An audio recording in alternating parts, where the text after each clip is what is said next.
সুপ্রিয় ভাই ও বোনেরা, সবাইকে ভালোবাসা এবং শুভেচ্ছা জানিয়ে আজকে আরেকটি লোমহর্ষক ঘটনা নিয়ে আপনাদের সামনে হাজির হয়েছি। আপনারা অবশ্যই জানেন যে সারা বাংলাদেশ দুর্বৃত্ত এবং ডাকাতদের দখলে চলে গেছে। এরা বাংলাদেশের স্বাধীনতা যুদ্ধকে, স্বাধীনতার স্মৃতিকে ডাকাতি করে ফেলেছে। তো কথা না বাড়িয়ে আমি একটা ভিডিও ফুটেজের কিছু অংশ আপনাদের সামনে হাজির করছি। এই যে উনি হচ্ছেন তুরিন আফরুজ, ব্যারিস্টার তুরিন আফরুজ, সাবেক সাবেক প্রসিকিউটর, আন্তর্জাতিক অপরাধ ট্রাইব্যুনাল। উনার বাসায়, নিজ বাসায় উনি নির্যাতনের শিকার হয়েছেন এই জামাত এবং জামাত শিবিরের দুর্বৃত্তদের হাতে। আমি সবগুলো পরে আলোচনা করব। আমার কাছে একটা নিউজও আছে, তাহলে ওনার বক্তব্য, লাস্ট বক্তব্যটুকুন আপনাদেরকে শোনানো যাক। সে যতখানি বয়স সেই মতো আমার বয়স। আমি নিজে কোনোদিন দেখিনি। আমার মেয়েটা ভয়ে কাঁপছে আর বলছে, মা এরকম জিনিস কি তুই আগে দেখেছিলি কখনো? আচ্ছা, উনি বলছেন উনার বয়স 53 বছর, বাংলাদেশের বয়স উনার বয়সের মতো। আর উনার মা, উনার মেয়ে ভয়ে কাঁপছিল এবং উনি উনার মেয়ের জন্য সব নির্যাতন সহ্য করেছেন। শুনি, পরে শুনি। বাবাকে তুই করে রাখে। কেমন বলেছে যে না, মানে ছোটকালে আমি বলছি, না আমি দেখিনি। অনেক রেজিম চেঞ্জ হয়েছে তো, এই 53 বছরে হয়নি, কিন্তু এরকম পরিস্থিতি আসলে আমি দেখিনি, এরকম দেখিনি। কিন্তু আপনি এইরকম পরিস্থিতি আপনার জীবনে দেখেন নাই, আমরাও এই ধরনের পরিস্থিতি দেখি নাই। আমরা এই ধরনের পরিস্থিতি একবারই দেখেছিলাম, সেটি হচ্ছে 1971। 1971-এ এই আপনার মতোই এরা ঘরে ঘরে আমাদের মা বোনদের উপর শারীরিক নির্যাতন করেছে। ভাগ্য ভালো আপনার কোনো শ্লীলতা হানি করে নাই, আপনার মেয়ের শ্লীলতা হানি করে নাই। হুম এই এরাই 1971-এ বাংলাদেশের মানুষের উপর গণ হত্যা চালিয়েছিল। ঠিক আছে, এরাই আমাদের মা বোনদের ইজ্জত নষ্ট করেছিল। আজকে এরাই 1971-এ সারা বাংলাদেশকে লুটপাট করেছিল।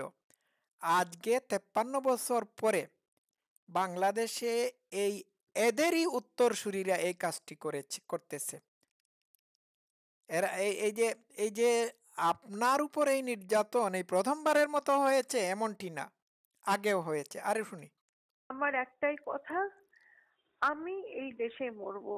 আমাকে যদি যা করে এই দেশেই করুক, আমি কোথাও যাব না। আমার বিশ্ব জুড়ে ফ্রেন্ডস আছে, বিশ্ব জুড়ে আমার কানেকশন আছে, কিন্তু আমি যাব না, আমি এখানেই থাকবো। আচ্ছা, গেল এইটা। উনি বলেছেন তিনি এই দেশেই মরবেন। তার বিশ্ব জুড়ে ফ্যান আছে। হ্যাঁ, অনেক শুভাকাঙ্ক্ষী আছে। এদের সহায়তায় উনি চলে যেতে পারেন, কিন্তু উনি যাবেন না। ভিডিও ফুটেজে, এই নিউজের ফুটেজে কিছু কিছু দৃশ্য আছে, সেইগুলো আপনাদেরকে আমি দেখালাম না, দেখলে আপনারা নিতে পারবেন না। আমি নিউজটা পড়ে শোনাই। নিজ বাসায় নির্যাতনের শিকার। হ্যাঁ, শেষ মঙ্গলবার তার বাসায় দুর্বৃত্তরা ঢুকে হামলা করে, যারা হামলা করেছে তারা তুরিন আফরুজের অচেনা।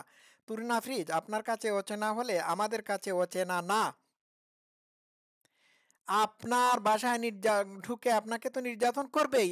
আপনি এদের এদের মানে লিডার যারা যুদ্ধাপরাধী ছিল, আপনি তাদের প্রসিকিউটর ছিলেন, সুতরাং আপনার বাসায় ঢুকে তারা এইটাই করবে। দেখেন কি অবস্থা করেছে। আচ্ছা, আমি পড়ে শোনাই নিউজটি।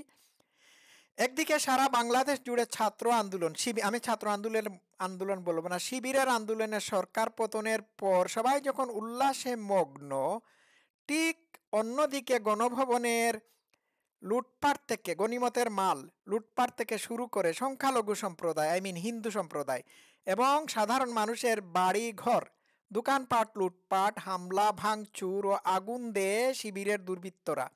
এমনকি দুর্বৃত্তদের হামলা থেকেও রক্ষা পাননি বিশিষ্ট ব্যক্তিবর্গরা। তাদের মধ্যে একজন হলেন আন্তর্জাতিক অপরাধ ট্রাইব্যুনাল আইসিটির সাবেক প্রসিকিউটর তুরিন আফরিজ। দুর্বৃত্তরা বাসায় ঢুকে তাকে শারীরিকভাবে পেন্সিল দিয়ে আঘাত করে অত্যাচার করে। এই দেখুন, ইনি সকল অত্যাচার সহ্য করে নিয়েছেন এই কারণে যে যাতে করে তার মেয়ের শ্লীলতাহানি এরা না ঘটায়। কারণ এদের কাছে কোনো একটা বিরোধী গোষ্ঠীকে, হ্যাঁ, গোষ্ঠীকে পরাজিত করার পর তাদের মাল সামানা গনিমতের মাল এবং তাদের নারীরাও গনিমতের মাল, এইটাই তাদের ধর্মের শিক্ষা। আচ্ছা, গেল এটা আর বললাম না। এই দেখুন, সারা শরীরে পেন্সিল দিয়ে কি করেছে, হ্যাঁ, দেখতে পাচ্ছেন? এই দেখুন আমি এইখানে দিলাম। এবং মাথার চুল কেটে দেয়। তিনি দেশ কেন ছাড়েননি এবং হিজাব কেন পরেন না, এই প্রশ্নটা করেছে। আরে মূর্খের দল, উনি দেশ ছাড়বেন কেন? দেশ তো তার দেশ, দেশ তো তোমাদের ছাড়া উচিত। একটু হাইলাইট করি, এই দেখুন। এবং হিজাব করেন না কেন? তিনি কি তোমাদের মতো একটা বর্বর আদর্শের ফলোয়ার যে তিনি হিজাব পরবেন? তোমাদের মা বোনদেরকে বুরকার বস্তার ভিতর ঢুকাতে পারো, উনি ঢুকবেন কেন? দেখুন, তিনি কেন দেশ ছাড়েননি এবং হিজাব কেন পরেন না, এই প্রশ্ন করেও শিবিরের দুর্বৃত্তরা। তো উনি দেশ ছাড়বেন কেন? দেশ তো তোদের ছাড়া উচিত। তোরা তো শুরু থেকেই এই দেশ চাস নাই, তোদের পাকিস্তান যাওয়া উচিত। আমি ফাঁকে ফাঁকে ব্যাখ্যা বিশ্লেষণ করব। একসময় দুর্বৃত্তরা বারবার তার ফোন চেক করে। আচ্ছা, একমাত্র মেয়েকে বাঁচানোর জন্য তাদের সকল অত্যাচার তিনি সহ্য করেন। তিনি বলেন, যত যাই কিছু হোক না কেন দেশ ছেড়ে আমি যাব না, আমি এখানেই থাকবো। ফোনে এই কথা জানান তিনি। একটু আগে আমি প্লে করে শুনিয়েছি।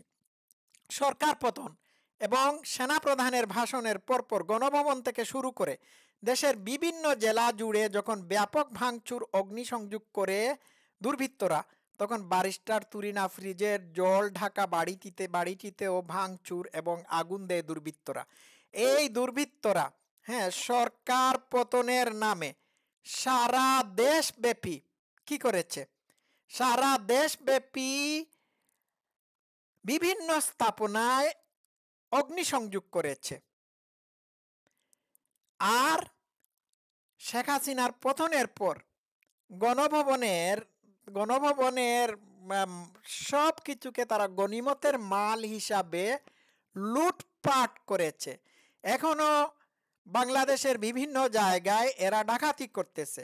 একজন ডাকাত সর্দারের উম্মত বা অনুসারীরা এটি তো করবে, এটি তো স্বাভাবিক। এটা প্রমাণ পাওয়া গেছে। এই রাজাকার শাবকরা বলছে যে বাংলাদেশ নাকি দ্বিতীয়বারের মতো স্বাধীন হয়েছে। আরে, দ্বিতীয়বারের মতো বাংলাদেশ স্বাধীন হবে কেন? বাংলাদেশ কি পরাধীন ছিল? না, আমি বলবো বাংলাদেশ দ্বিতীয়বারের মতো স্বাধীন হয় নাই। স্বাধীনতার পরে বাংলাদেশ প্রথমবারের মতো পরাধীন হয়েছে। বাংলাদেশের স্বাধীনতা হারিয়ে গেছে এবং এই স্বাধীনতা হারিয়ে যাওয়ার জন্য সকল কাজ এরা করেছে। প্রথম যে জিনিসটি করেছে সেটি হলো স্বাধীনতার স্থপতি, অর্থাৎ বাংলাদেশের জাতির পিতা, যিনি স্বাধীনতা যুদ্ধ করে দেশটিকে এনেছিলেন, তার মাথায় তার মুরালের মাথায় হাতুড়ি পিটিয়ে তাকে আঘাত করেছে। তার সব স্মৃতিচিহ্ন বাংলাদেশ থেকে মুছে দিয়েছে। এর মানে হলো স্বাধীনতাকে হারিয়ে, মানে সমুদ্রের গভীরে, হ্যাঁ, ডুবিয়ে দেওয়ার পায়তারা। এই কাজটি তারা সাকসেসফুলি করেছে। বুঝতে পেরেছেন? তো যারা বাংলাদেশের স্বাধীনতা যুদ্ধের সকল স্মৃতি, সকল নথিপত্রকে পুড়িয়ে দিয়েছে,